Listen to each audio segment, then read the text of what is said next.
That's the first time in 10 years they've gone back-to-back giving up 100 points. And that's where they've got to shore up their team. And what happens? They lack team quickness. So they're getting beaten on the floor by quicker basketball players. Very good point. And as you saw there, Marcus Williams getting the start for Jason Kidd. Had a pretty good game. Didn't shoot the ball well. Details on that in a moment. That was a jam by Mikey Moore right there. And then the triple from outside by Big Shot. Is it Big Shot Bob or Big Shot Rob? I've lost track. It's Big Shot Bob. Let's just say Ori for three. Spurs pouring it on, as you can see. It's all good for them. Ori, the kick. They keep moving it around. And then that three, that's Bowie's spot. And that's his house. You're exactly right. It's in his backyard.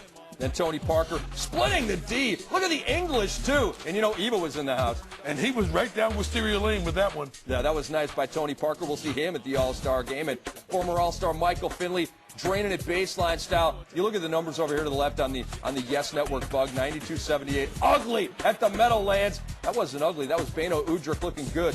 Moving and slashing to the hoop. And it's a final 107-82. Not surprisingly, Fred, the Spurs annihilate the Nets without Kristich, without Jefferson, and now without Kidd. Well, when you're minus 3 starters, it's difficult. And then you're minus your leader in Jason Kidd because he's the engine that makes that ball club run. Without him, they knew little chance. Little chance. Tim Duncan, 21 points, 8 rebounds, solid overall game. The big three came to play. Duncan, Parker, and Ginobili got the message from Pop. Vince Carter leads the Nets with 18. And after the game, Lawrence Frank had these things to say. Well, I think obviously our ability, you're playing 4-on-3, and, we see it every night, so it was nothing new. Spacing sometimes was an issue. Quick decisions with the ball was an issue.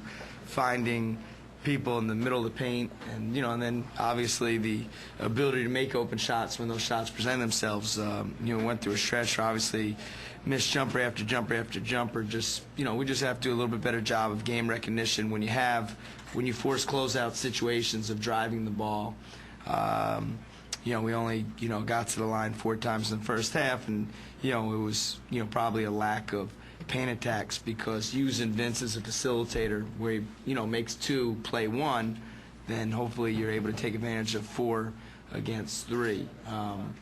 So that wasn't great. And then on the defensive end, we had several leaks.